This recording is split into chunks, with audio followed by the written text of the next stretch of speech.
Tirurangadi today news അപ്ഡേറ്റിലേക്ക് സ്വാഗതം. ഇനി എന്തിനു സ്വർണം വാങ്ങാൻ കാത്തിരിക്കണം? ചെമ്മാട് തോമ ജ്വല്ലറിയുടെ ഷോറൂം ഉടൻ സന്ദർശിക്കൂ. വാർത്തകൾ വിശദമായി. LDF അധികാരത്തിൽ നിന്ന് ഇറങ്ങിപ്പോകണമെന്ന PMA സലാം. തിരൂരങ്ങാടി നഗരസഭയിലെ വോട്ടെണ്ണൽ കേന്ദ്രമായ തിരൂരങ്ങാടി ഓറിയന്റൽ ഹയർ സെക്കൻഡറി സ്കൂളിന് മുന്നിൽ നിന്ന് മാധ്യമങ്ങളോട് സംസാരിക്കുകയായിരുന്നു അദ്ദേഹം.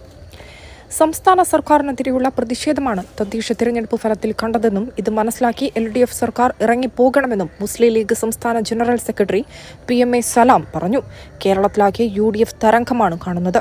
UDF നേതാക്കളും പ്രവർത്തകരും പ്രതീക്ഷിച്ചതിനേക്കാൾ വലിയ വിജയമാണ് തദ്ദേശ തിരഞ്ഞെടുപ്പിൽ ലഭിച്ചിരിക്കുന്നത്. അത് കേരളത്തിലെ ജനങ്ങളുടെ വികാരമാണ്. കേരളത്തിലാകെ UDFന് അനുകൂലമായ ഒരു തരംഗമാണ് ഈ തെരഞ്ഞെടുപ്പിൽ കണ്ടത്. ജനങ്ങളുടെ ജീവിതാനുഭവങ്ങളാണ് LDFനെതിരെ അതിശക്തമായ പ്രഹരം നൽകാൻ കേരളത്തിനെ പ്രേരിപ്പിച്ചത്.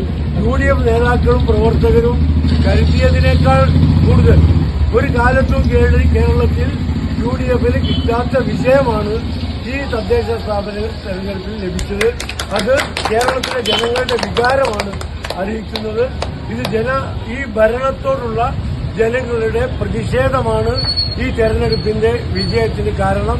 അത് മനസ്സിലാക്കി അധികാരത്തിൽ നിന്ന് ഒഴിഞ്ഞു പോകാൻ LDF നേരത്തെ തയ്യാറാകണം. ഇതുപോലെയുള്ള UDFന്റെ കോട്ടകൊത്തളങ്ങളായ വാർഡുകളിൽ റബലുകളെയും രാഷ്ട്രീയ ഭിക്ഷാന്തേഹികളെയൊക്കെ കൂട്ടിക്കൊണ്ടുവന്ന് പടച്ചാക്കുകളെയൊക്കെ കൂട്ടിക്കൊണ്ടുവന്ന് സ്ഥാനാർത്ഥികളായി നിർത്തി വലിയ പ്രചാരണം കൊടുക്കുന്ന LDF നയത്തിനേറ്റ കനത്ത തിരിച്ചടി കൂടിയാണ് ഈ തെരഞ്ഞെടുപ്പ്. 16 ദിവസമാണ് ഈ തിരൂരങ്ങാടി മുനിസിപ്പാലിറ്റിയിലെ 25ാം ഡിവിഷനെ കുറിച്ച് ദേശാഭിമാനി എഴുതിയത്.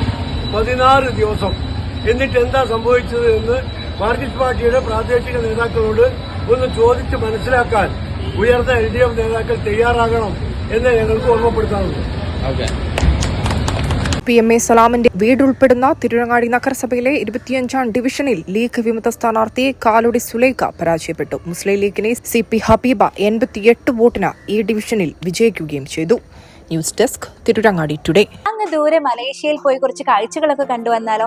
അതും സൗജന്യമായി. വിശ്വസിക്കാൻ പറ്റുന്നില്ല അല്ലെ? 2025 ജൂലൈ 1 മുതൽ 2026 ഓഗസ്റ്റ് 30 വരെ തൂബ ജ്വല്ലറിയിൽ നിന്നും സ്വാ ഡയമണ്ട്സ് പർച്ചേസ് ചെയ്യുന്ന വ്യക്തികളിൽ നിന്ന് തിരഞ്ഞെടുക്കുന്ന 30 പേർക്കാണ് സുവർണാവസരം. ഈ വർഷകാലയളവിനെ 3 ഭാഗങ്ങളായി തിരിച്ച് നറുക്കെടുപ്പ് സംഘടിപ്പിക്കും. ഓരോ നറുക്കെടുപ്പിലെ വിജയികൾക്കായിരിക്കും ഈ സൗജന്യ മലേഷ്യ യാത്ര. കൂടുതൽ വിവരങ്ങൾ അറിയുന്നതിനും ഡയമണ്ട് വാങ്ങുന്നതിനും ഇന്ന് തന്നെ ചെമ്മാട് തൂബ ജ്വല്ലറി സന്ദർശിക്കും.